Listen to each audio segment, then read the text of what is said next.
Madam Speaker, many years ago I voted for the first Gulf War after attending classified briefings about the great threat we faced from Saddam Hussein's elite troops. Then I watched those same elite troops surrender to CNN camera crews and empty tanks. I realized then that the threat had been greatly exaggerated.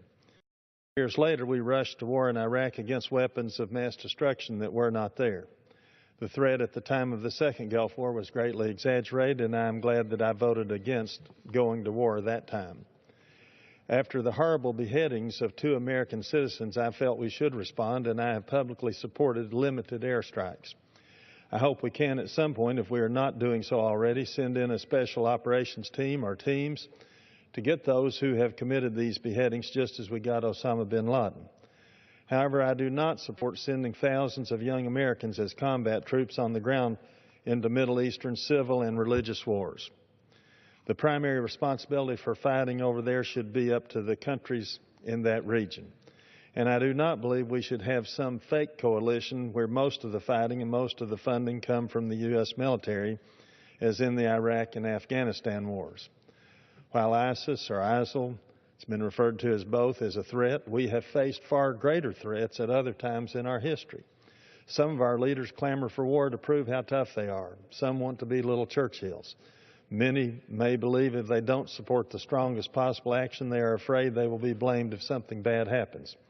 However, both our President and the Secretary of Homeland Security have said our intelligence and military officials have no evidence of any credible threat against the U.S. at this point. In addition, we have spent $716 billion on Homeland Security since 9/11, just at the federal level, not counting the billions spent by state and local governments and private companies.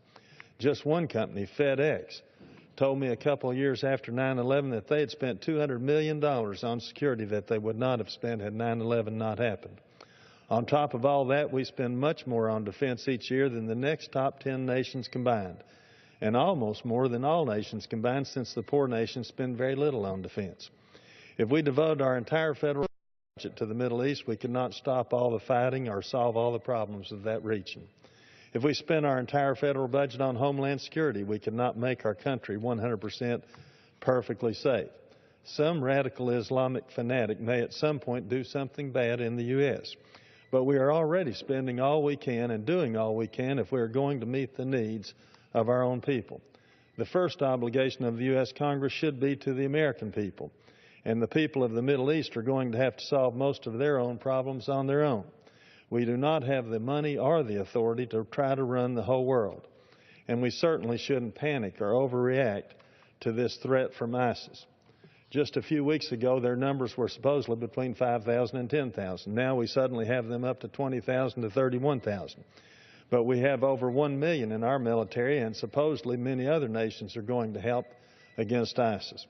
And the leaders of ISIS have proven themselves to be cowards by beheading unarmed, defenseless men in front of cameras in undisclosed locations. We fought against al-Qaeda in Iraq and Afghanistan, and then with al-Qaeda in Libya. A year ago, our hawks wanted to take out Assad in Syria. Now we want to have him with us against ISIS.